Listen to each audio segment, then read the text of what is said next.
Hello, I'm Mr. Eliason, and welcome to World History. Today, we're going to start talking about the European attempts to put the continent back together in the aftermath of the fall of Napoleon. We've spent some time talking here about all the effects of the French Revolution, the wars, the rise of the Napoleonic Empire, and then its eventual collapse. And so today we're going to talk about the Congress of Vienna, where we look at the aftermath of all of these things before we move on to try to look at the broader effects of the French Revolution throughout the Atlantic world. So let's get started. Here are our objectives for today. Hopefully you can make sense of these and write some relatively detailed responses to them at the end. And let's start our story. So the Congress of Vienna was a meeting of all the great European powers to try to basically put Humpty Dumpty back together in the aftermath of 20 years of solid warfare and the French Revolution. In the end, all the great powers of Europe joined together and had a seat at the table, and our good friend Talleyrand somehow managed to get France a seat at the table as well, basically arguing that there was a difference between the support for, there was a difference between Napoleon and the revolutionary regime and the French people in general. And so he managed to weasel his way into a seat at the table, and France was able to be an equal partner here, basically ensuring that France would not be carved up and that they would continue to exist as their own independent state in the aftermath of all of this. So that's Talleyrand's role at the Congress of Vienna, and France is going to still have a seat at the table despite all the shenanigans that they've gotten up to for the past 20 years. And just as they're sitting down to meet, Napoleon escapes. And he returns from exile in 1815. For some reason, putting him on a lightly guarded on an island in the Mediterranean was not enough to get him to go away forever. Napoleon is going to, some of his loyal followers are going to be able to smuggle him off. He's going to land in France. They're going to send an army to go recapture him. The new French government is, and Napoleon is going to, and the army is going to immediately defect to Napoleon. Which, of course, anyone who's been paying attention at all could obviously see. The French army is much more loyal to Napoleon than they are to the new French regime, whatever the heck it is. And so now Napoleon's got an army again, and he's yet again on the march. This last 100-day campaign is Napoleon's sort of last hurrah. The army sent to capture him is definitely not the caliber of his grand army, nor the army he used in the Peninsular War. And so Napoleon is going to have an army at his back, but at this point, all the European powers are going to unify very quickly together in order to put Napoleon down. And so a massive anti-French coalition led by Arthur Wellesley, the Duke of Wellington, is going to defeat Napoleon at the Battle of Waterloo. It was honestly a pretty close-run thing, despite the fact that Napoleon was massively outnumbered by his enemies. He was able to attempt to use the whole strategy of the central position to divide his opponents, but in the end, Napoleon was defeated. And so now he's going to be exiled a second time to a much smaller island under the watchful eye of the British East India Company, way out at the Atlantic Ocean, called St. Helena. And from here on, and then Napoleon's going to die shortly thereafter, or pretty quickly thereafter, of a stomach ailment or maybe poison, but probably a stomach ailment. Well, let's not get into any conspiracy theories about Napoleon here. So just as the Congress of Vienna is happening, Napoleon gets away again and goes on one last final rampage. So this is Napoleon's last hurrah, and we'll pick it up from here with the attempts to put everything back together. The architect and the leader of this whole Congress of Vienna is an Austrian prince called Clemens von Metternich, and his basic goal is to reestablish the conservative order that ruled before the French Revolution. So he's going to try to put securities around France to prevent it from going supernova again, surrounding it with strong countries, create an alliance of powers to try to stop future revolutions, and more or less put the revolutionary cat back in the bag and try to put the lid back on Pandora's box, turn the clock back to the 1780s and pretend like none of this ever happened. Here he is laying out his basic political philosophy, so take a moment and pause, read it, and answer the questions. But it should be pretty obvious from his own political leanings that he's going to be an absolutist, conservative, and he's going to push conservative values on Europe and attempt to re-establish the rule of European kings. The other goal is to establish what's called a balance of power, to surround France with powerful enemies and to make sure that all the European countries are relatively equal in power, so no one can go all France and try to take over the entire thing. And so, for example, we're going to see this German confederation created. We're going to see the Kingdom of Piedmont and Sardinia combined together. We're going to create two Sicilies and put them together, even though, the island of Sicily is right here. Anyway, two Sicilies. So, and France is going to lose a lot of the territory that they'd taken along the border. And so Sweden and Norway are going to be joined together, breaking Norway away from the Kalmar Union, stuff like that. We're going to try to create these sort of equally powerful countries in order to make it pointless for anyone to declare war because no one's got a significant advantage over everyone else. And so this is going to be the basic philosophy for European politics going all the way up to World War I. And it's going to work. I'm not going to say it's going to work well because we've got a lot of wars to talk about here.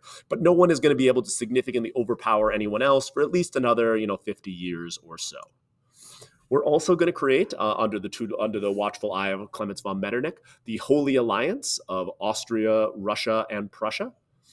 These absolute monarchs are going to attempt to rule by Christian principles in order to try to keep their subjects relatively happy. And so we've got Friedrich Wilhelm, we've got the very, very young Franz Josef, and then, of course, we've got Alexander I in Russia.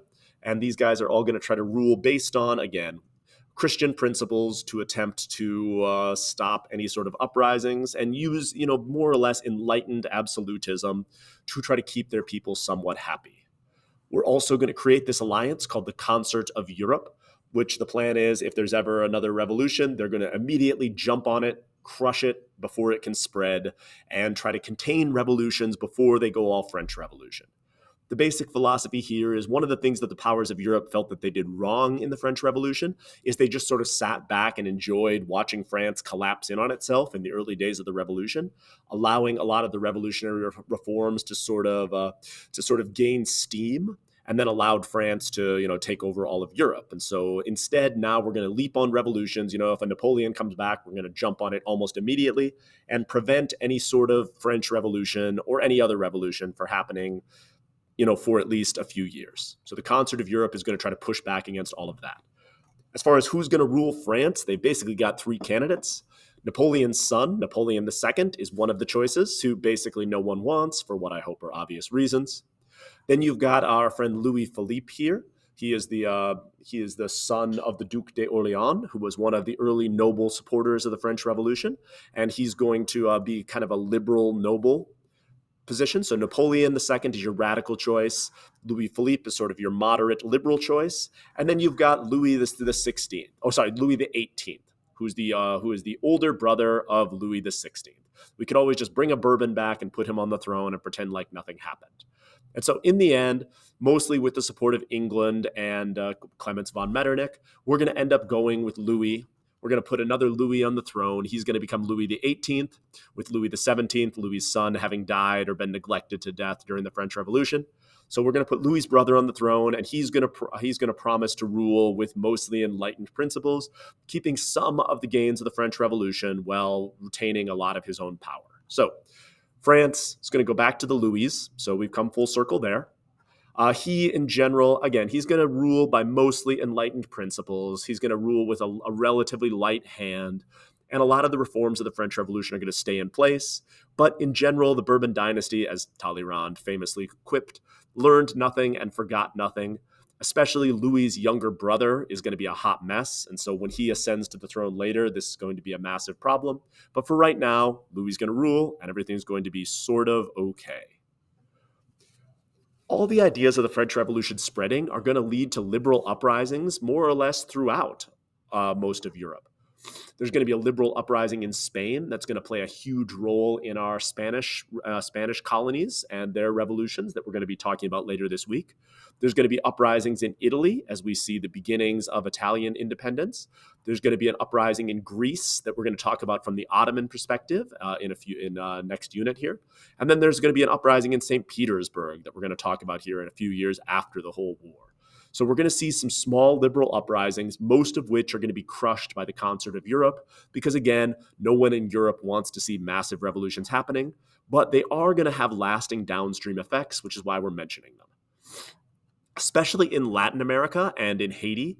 We're going to see revolutions happening. We're going to deal with the Haitian Revolution next, so I'm not going to spoil that story, but we're going to go through the whole arc of that. We're going to see massive uprisings in all of South America. Here's Simon Bolivar, and we're going to talk about how those liberal revolutions happened. And then we're going to see a huge revolution in Mexico, starting with a peasant revolt and then later moving into a whole independence movement that we're going to be talking about later this week. So all of these revolutions are also an outpouring of the Napoleonic Wars and the whole French Revolution. And so we'll deal with each of them in turn as we move forward. So effect here, pretty straightforward. Independence for basically all Latin American countries of any consequence. But again, that's a story for another day. In Russia, the revolution was very, very, very necessary. The Russian intelligentsia are this sort of middle-class Russians that have been slowly rising up through the Peter the Great's education system. You start to get these educated Russians who start looking at Russian society and basically saying, our society is a hot mess. Our agriculture is a complete embarrassment. We're still using this really weird strip system where the Zemstvos or the local councils are doling out random strips to peasants that could be all over the fields. And so there's no coherent sort of structure. There's no incentive to improve your fields because you might not have that field next year. They look at this whole system and they say, our agriculture is spectacularly backwards. And we desperately, if we're going to become a modern country, we need to free the serfs and modernize Russian agriculture. We're this huge country with massive resources. And we're on the same page as we're the same strength as Belgium or Prussia or these other tiny countries. And so this is going to be a huge factor going forward. And so the Russians, especially after these officers, like these Russian soldiers, observed what was happening in the rest of Europe, they said, Russia is horribly backwards and we need to fix some of these problems. And so when Alexander dies suddenly, there's a massive power struggle between Nicholas and Constantine, his two heirs. And so both of them didn't want the throne for a variety of different reasons. Nicholas ended up sort of grudgingly taking the throne, and this was the catalyst for the Decembrist revolt, where these liberal army officers who had seen all the massive advantages that France had during the revolution are going to stage a revolt to try to bring Constantine back in, hopefully get a constitution for Russia and abolish serfdom. This revolt is kind of, again, it's going to be a comedy of errors here. The army officers never really get their traction, literally. They're slipping on the streets. Nicholas sends out a cavalry charge, which also slips on the streets. But in the end, not enough people rise to the support of the Russian Decembrists. Their forces are defeated, pushed out onto the Neva River, and then the artillery fires, and a lot of them fall into the river. In the end, the Decembrist rebels are tried and hanged, although the hangings are horribly botched because of poorly built scaffolds. A number of the ringleaders, rather than dying instantly, fall and are just injured. And one of them famously says something like, quote, unhappy country where they don't even know how to hang you. And so the Decembrist revolt leads to very little change, although Nicholas is going to embark on his own reform program, basically recognizing that Russia is spectacularly backwards and is falling behind. So we'll pick up our thread for Russia later.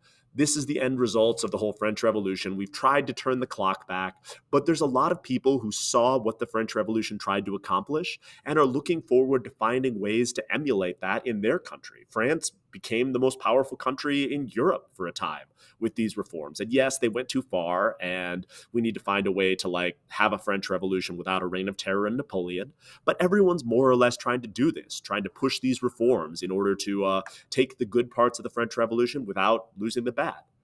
And so we'll see how all of this plays out in the Americas for tomorrow as we start looking at a variety of different revolutions and hopefully bring our revolutions unit to a close. So thank you for listening.